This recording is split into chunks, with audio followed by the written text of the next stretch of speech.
What's up, you guys? It's Sage and Lindsay.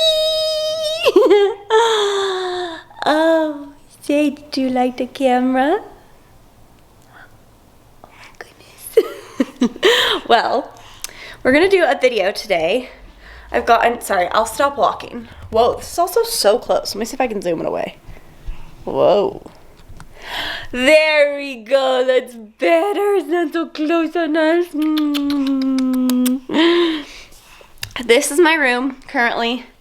We've got so much laundry everywhere, but I needed a little break because I thought it would be fun to do a video that so many of you guys have been requesting. P.S. Sage is 7 months old today. I can't even handle that.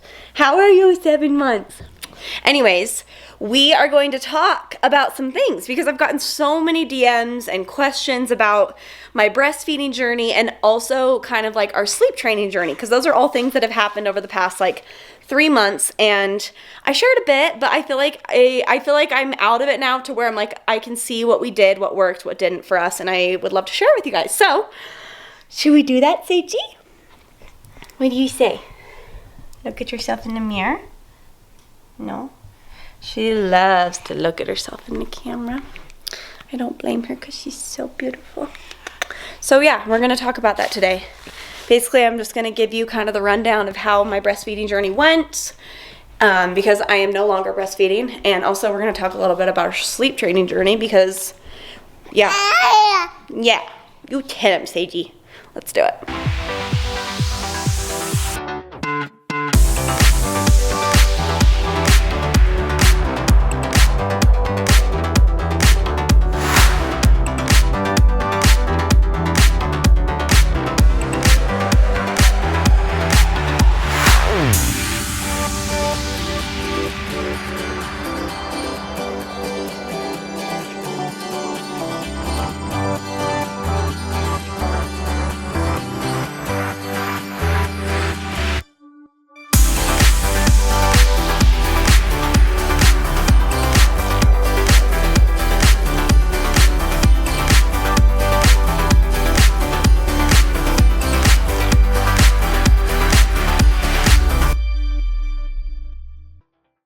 Okay, but first, I just set Sage down because I'm actually so freaking excited about this. Okay, please tell me I'm not the only one who literally struggles so bad with finding sunglasses that actually look good on their face. I feel like my face shape is so difficult to find sunglasses for, so I just got my Warby Parker at-home try-on kit. Hi, Stacey. She's making noises. Okay, so Warby Parker does it all. They have eyeglasses, sunglasses, prescriptions, eye exams, and my favorite part is their at-home try-on kit that sends you 5 pairs for free. You have 5 days to try them on and return. There's no commitment. You can ship them back. You don't have to purchase anything. And they send a prepaid shipping label, so they make it so easy for you. But I love it because I went on Warby Parker. Like I said, I have a really hard time deciding what I would like to wear and what I think is gonna look good on me. So I take a quiz. I took a quiz on their website, and it basically kind of suggests different sunglasses that they think are gonna look good on you. So I thought it'd be fun to try them on for you all. And this is good because I can see myself and decide if they're cute. Okay, so these are the Durand Rosewater shape. Those are pretty cute. The Percy, I like this shape. This is one of the shape, I think this is the shape Riley picked, but in an eyeglass. Ooh, I really like those. This is the Aubrey Narrow 195. I like this, it's a little bit bigger. Oh, actually, those are really nice. I like them, they're a little bit more of a narrow fit. I think I like those. Okay, those last two are definitely my favorites. And last but not least, we've got this pair. The Haskell Tan Carissa Havana. Let's see. Oh, those are cute too. Okay, I definitely think I like these two the best. Let's do a little roundup of who the winners are. I love those. Like, I just feel like those are classic. These, the frame is just like a little bit bigger. I think these are the winners. This is so awesome. Seriously, guys, this is so easy and convenient. And I have that prepaid shipping return label, and I'm just gonna go return it, and then you, from there, can pick which ones you wanna buy. Okay, you guys, like I said, this is so easy and convenient. Go on Warby Parker, take the quiz. They're gonna suggest glasses for you, and then you get to pick out 5 pairs. You get shipped your try-on home kit. There's gonna be 5 pair of either eyeglasses or sunglasses. You're gonna get 5 days to try them on for free. There is no obligation to purchase, and they send that prepaid shipping label, so it's super easy to return back home. I'm very excited. I'm gonna go order my official glasses now. Be sure to go to the link in our description and use our link so that you guys can try your home try-on kit. Okay, you guys, we've got Sagey back and we've got her book. We'll see how long she stays entertained. So, like I said, Sage is 7 months now. I literally cannot believe that we are already 7 months in with our beautiful little baby girl. It feels like it was just yesterday that she was being born, and it makes me very sad. But it also makes me so happy. She has been so much fun every single month is fun. She learns new skills, new things. She's currently like so close to crawling. She pushes up on her hands and her knees, but she can't figure out how to move forward yet. But anyways, I wanted to take it back because I have gotten so many questions about this kind of journey that we had. And I kind of touched on it, kind of didn't. And I feel like it kind of happened without me even really realizing that it was happening. It has been a while since this happened, but I feel like I never really talked about it. Maybe some of you are aware, but I am not breastfeeding anymore. I initially, okay, let's just take it back to the beginning. So, had Sage in the hospital. She latched immediately. She was so great at eating. She was such a great feeder. She never had any issues with latching. It was just a very seamless process when it came to the very beginning stages of breastfeeding. About 3 weeks in, I started pumping just a little bit because my boobs would get really just like engorged.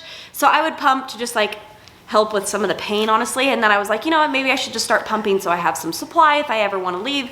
The good thing with Sage is I would feed her when we were in the hospital. My milk hadn't really come in yet. Like it did a little bit, but it wasn't quite enough to like help her. So there were 2 days, the 2 days we were in the hospital, we fed her like a tiny, tiny little bottle each day just to kind of help her because we felt like she was still hungry. So it was great though because she took a bottle right away. She was also still great at taking the nipple. And, but once we left the hospital, we didn't do that anymore because my milk fully came in about day 3 after having Sage. It was like full force. But I did make sure that like once a week, I'd just feed her breast milk in a bottle because I really wanted her to be able to take a bottle in case there was ever something that I needed to go for work-wise. So then I started trying to stock up on my breast milk, kind of like stock, I guess. So I did the pumping thing. And it was great for the first month. I would pump and get like 6 to 8 ounces out every single time, as well as still feeding Sage all throughout the day.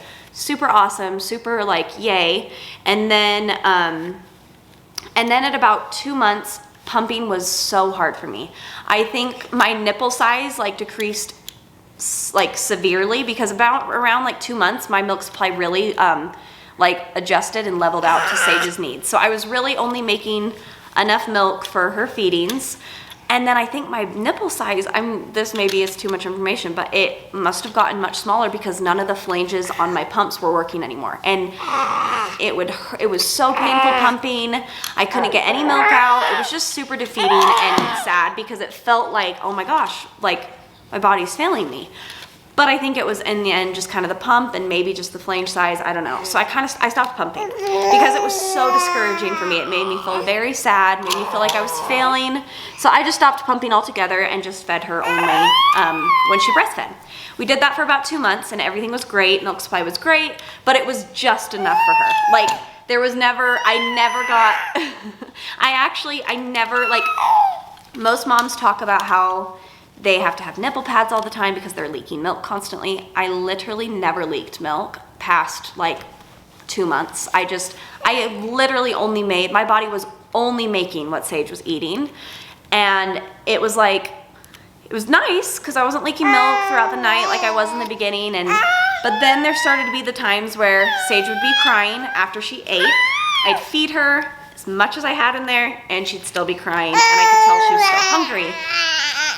And that was very disappointing. So I pushed through that for about 2 to 3 weeks of just like, every time she ate, she wasn't really satisfied. I tried to do more. I tried to feed her more. I tried to add in some more pumping sessions, but obviously that got me absolutely nowhere. I took all the pills, all the things, the supplements, tried it all. My body was still just making enough for her. And then she turned 4 months old, and it was like she had this huge growth spurt, and she was so hungry. So I decided, you know what, Lindsay, Sage is still hungry. We need to just make her be fed, like fed is best. So I started supplementing with formula. And so I basically it was devastating at first, but then I honestly think it was like a perfect transition because I never had the like engorgement from slowing my breastfeeding. I never had mastitis. I just slowly kind of transitioned to bottle only. Yeah. Yeah. She's a queen frog. She doesn't like when I talk, and she has to talk too. So I have to be quiet. And there's a parrot and a blue whale. So anyways, like I said, I started to supplement with formula. So what I would do is I would do like every other feeding with formula. And it was awesome because every time I breastfed her, she was satisfied because it was like I had enough milk. But then as I started supplementing and started doing less feedings, my body naturally slowed down, which is totally normal. And I understand that was going to happen. But I still was kind of like, oh, I don't think I'm ready to let go of breastfeeding yet because it's just hard. You know, it's hard to like end that stage in your life when I loved breastfeeding. I absolutely loved it.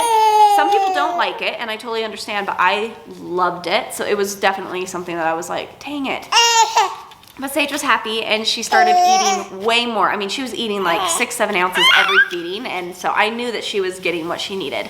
But yeah, so it started out with every other feeding, and then I would say we did that for about 2 to 3 weeks, and then finally it got to the point, hey, it's okay.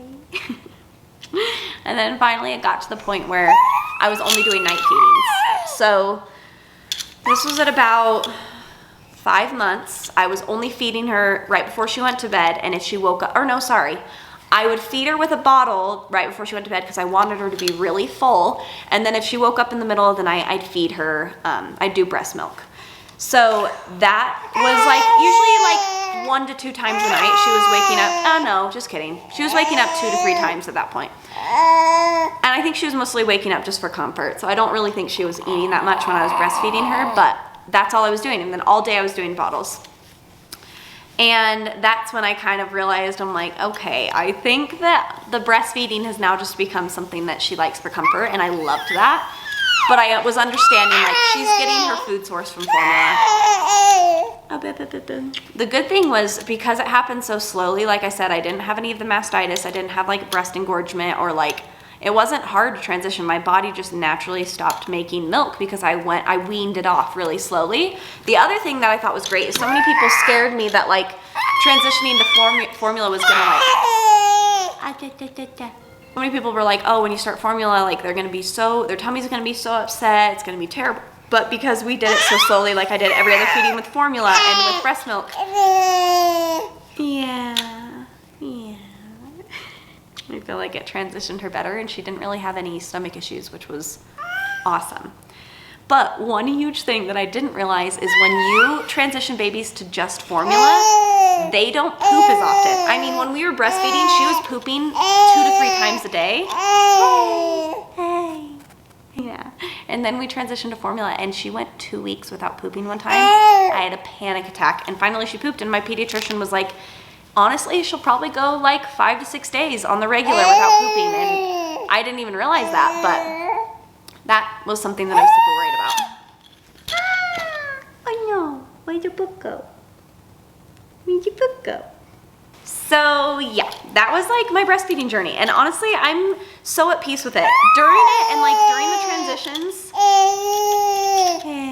yeah, it was tough, and I was like sad, and I was worried, and like, am I doing the right thing? But at the end of the day, you just got to do what's best for your baby, and as the mother, you know, like I knew that was right for her. It's still, hey, you're okay. You're okay. I know. Do you see the book? Look at the ducky, the yellow ducky and the green frog. A doobie doobie doobie doobie doobie doobie doo. Anyways, like I said, you just gotta do what's what's right for you. I am very happy though about the way that I was able to like wean her off, because I feel like that's something that I'll definitely do in the future. I'm not gonna cut her off cold turkey or anything, so I feel like that was helpful. Hey, do you wanna go play in your toy while mommy talks? Yeah, let's go play in our toy. Okay, Sage is gonna play in her toy while mommy talks. She loves her toy. You wanna see her? Say hi. Hi, Sage. Oh wait, I don't think I'm pointing at her. Say hi. Hi, Sage girl. Okay, so let's chat. So that was like my breastfeeding journey, and I'm super comfortable with her. But now Sage takes a bottle. She does 6 ounces like every 3 to 3.5 hours. We might need to finish this during nap time. Let's do that. Sorry, Sage is asleep. Well, she's not asleep yet, but she's down for her nap. I had to change my dress because I got spit up on, per usual. Anyways, let's talk about sleep training. So this was honestly something I was terrified for. I had heard so many horror stories, but I'm really happy with how our process went. You'll probably hear Sage on the monitor just every once in a while, but it's fine. She'll go to sleep. This is part of sleep training. So basically, at about 5.5 months, we decided to sleep train her. She got that 4-month sleep regression, and she was really bad. Like, she was waking up at least 3 times a night, which was such a bummer because before that she was doing good. Like, there were a few nights where a few weeks where she'd go a full week of only waking up once in the night, and then the 4-month hit and she was just not good. So it was about 5.5 months where we're like, okay, we got to do this. We were not traveling for a full week, and we had like a good weekend where we're like, let's do this thing. We had the stamina. We're like, we can do it. We did not follow any guides at all. In fact, we didn't even really like have a game plan. We're just like, we're gonna figure this out as we go, which I think was helpful because to me, I find guides and like books and all these programs and stuff, they're a little bit daunting because no baby is the same. So it's like, there's no way that one program is gonna work for everybody. And I feel like it can be so discouraging if you're like, I'm doing everything that it says to do and it's still not working, which is why we're like, we're not even gonna put that pressure on ourselves. We're just gonna see what happens. So we decided that the first night we would do the cry it out method to a point. So basically up until this point, we were rocking Sage fully to sleep before putting her down in her crib. That was the only way she'd go down. If we ever set her down awake, she would lose it. So we had to rock her all the way to sleep and then put her in her crib. So that was hard because it's a little more time consuming. And she would wake up, I mean, maybe 2 hours after we put her down initially. So we're like, okay, this is what we're gonna do. We are going to feed her, make sure she's full, burp her, give her her binky, put her in her crib, and let her cry it out. We decided that we would let her cry for 10 minutes, and then we'd go in, we'd give her her binky, we'd rub her, say it's gonna be okay, leave. Let another 10 minutes go by, and let her kind of just cry it out. This was the most painful thing ever. It was so terrible because we were just sitting there staring at the monitor while she cried and while she fussed. And the first night, it was a solid hour of doing this, and she did not put herself to sleep. So we decided, you know what? Okay, that was a good first try. We're just gonna go in. We rocked her to sleep, got her to sleep, put her down. That was that. That was our first night attempt. The next night, did the same thing. This time, it took like 40 minutes, and she put herself to sleep. So we were like, okay, but it was painful because it was like 40 minutes of her just crying, super unhappy, going in there, putting her binky back in, telling her it's gonna be okay, rocking her. Finally, after about 40 minutes, she like settles and she goes to sleep. She still woke up like 2 times that night. So it was interesting because I was like, isn't this supposed to be helping her when she wakes up in the middle of the night? But that comes in later. And then the third night, it was a little bit shorter. It was like 25, 30 minutes before she fell asleep. Then by the 4th night, we were setting her down. She'd cry for five-ish minutes, and then she'd go to sleep. And it was the craziest thing because when you first start this process, it honestly feels like it will never, ever, ever resolve. You're like, there is no way she is ever just gonna put herself to sleep. But she did. It was crazy how by night 4, she was like, okay, this is just what I do. And it was amazing because then since then, she'll basically like, so night 4, she put herself to sleep. She woke up one time that night. She cried a little bit, put herself back to sleep, which was the craziest thing ever. I remember watching the monitor, hearing her wake up at like 3 a.m., hearing her crying, looking over, just being like, oh, I should probably go put her binky in. Was like, let me just wait and see what happens. I waited like 1 minute. She just kind of fussed, rolled around, was like, ah, and then all of a sudden she was like, I'm done. It's the craziest thing. But that was what we did, is we let her self-soothe, and it was huge. And now she is sleeping through the night. We put her down at like 9 o'clock. She sleeps until 9. Every once in a while, like on random days, because I mean, sometimes babies are just hungry. Sometimes they can't go as long. I mean, I'm the same. There's some days where I'm like, I can't even survive without food right this second. And some days where I'm like, I'm okay and I can hold it out a little bit longer. So there's some nights where she'll wake up at like 6 and I'll feed her and she'll go back down.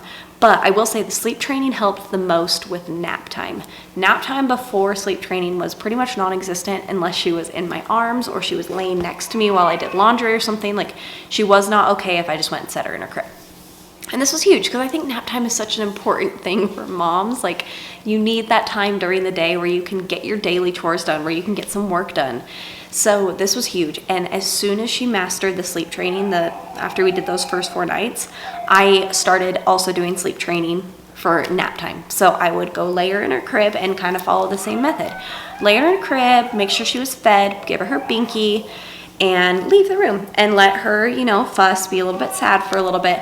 And there's a difference. So there's a cry where you know it's an inconsolable cry. The cry where it's like blood-curdling screams. Those are the kind of cries that, yeah, you go in, you soothe them, you make them feel okay.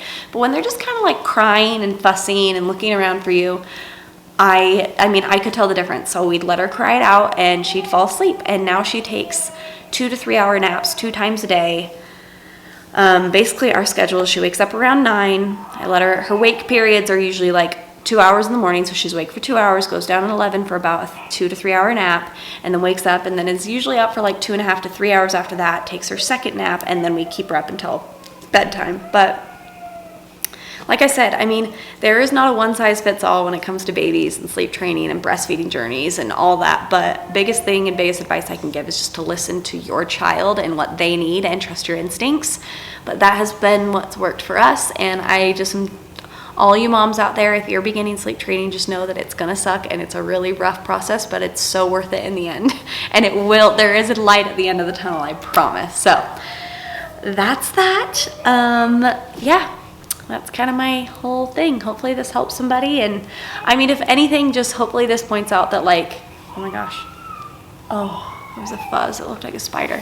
If anything, I hope this just shows that, like, do what works for you. There's no right or wrong. And yeah, that's what worked best. So thanks for watching, guys. Bye.